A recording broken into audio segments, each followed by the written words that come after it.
Hey Sila Solutions, my name is Mark McGuire, and if I had 3 months of grant funding, I came up with a cryptography idea for a passion project I would like to work on. So the objective of this project is to create greater security for people who are using the cloud, particularly stuff like Dropbox. Dropbox back in 2012 got hacked, and 68 million accounts were exposed. Both their passwords and their usernames were put online. So what this means is people could go online and they could buy your username and password, and they had access to highly sensitive information. Stuff businesses have put online, stuff individuals have put online. So this is a big deal, and especially as more and more things are going to the cloud, it's very important for people to have like peace of mind and even more than that, security while on the cloud.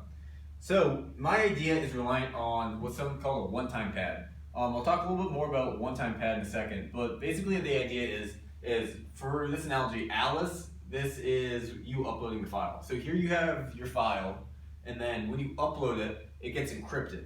So the file that is on Dropbox is ciphertext. So what that means is even if Dropbox gets hacked, the hackers only have access to the ciphertext, which they would need to break the encryption on this separate from breaking the encryption on Dropbox. And then, so when your file, you upload it, now it's ciphertext. When you download it, it gets decrypted, and that will result in the original file that you had. So what this idea basically is it's relying on the one-time pad, which I mentioned earlier, which is a mathematically unbreakable encryption. It was first written about in the 1800s, and it uses an XOR operation. What you need is you need your message. This is your file, or you need your message as zeros and ones, and then you need a completely random string of bits. And what you do is you XOR these two. So 0, 0 goes to 0, 1, 1 goes to 0, 1 and then 0 goes to 1. So you XOR the completely random bit string with your message bit string, and what it results in is a mathematically impossible to break encryption for your file. So what you do is when you encrypt it before it will go up to the cloud, and then once it's up on the cloud, it's mathematically impossible to break the encryption unless the bad guy knows what this random bit string was. And then when you download it, you would use the same bit string and you just XOR it in the other direction, and you have your original file back. So one of the obstacles for this project would be generating randomness. So this project is kind of broken up into two big chunks. One chunk is generating this large random database of ones and zeros, and the other chunk would be the software development aspect. So for generating randomness, I was researching this a little bit. I read an article, and the thing it said was that it's hard to generate complete randomness, but there's a lot of pseudo random number generators out there. An example is what's on your computer. Your computer has a pseudo random number generator that applications use all the time. Another random source of information, or quasi-random, it's pretty close, is atmospheric noise. And there's a site called random.org that just posts what the radiation the atmosphere is doing at any given time. That's constantly being updated, and it's a bit string of just ones and zeros.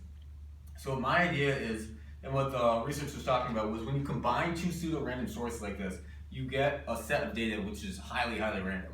So what my idea would be is maybe even introducing a third element, or just doing the best, and then there's statistics you can run on your ones and zeros to see how random it is. But yeah, my idea is to create a super random database by combining different sources of random data.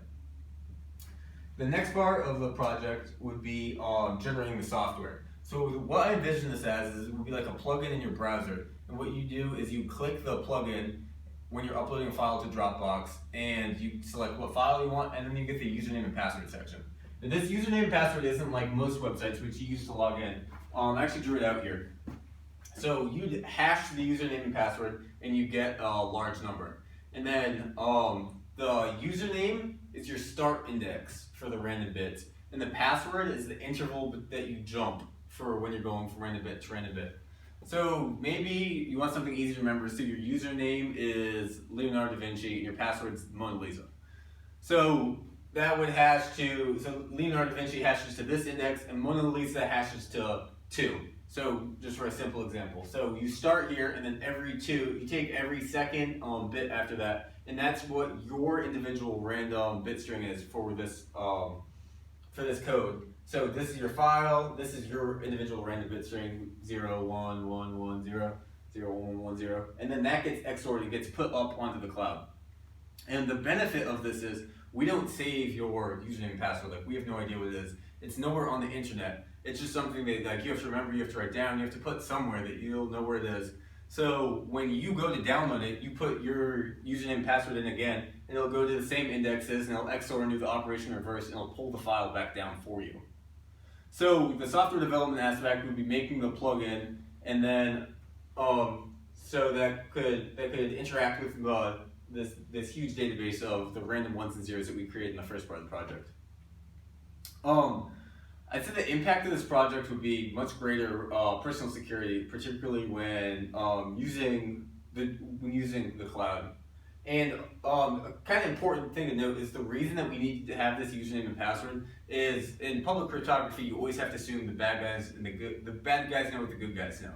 So even if the bad guys have access to the same database, they don't know what your random string was, because your random string is completely dependent on your username and password, and only you know what your username and password is.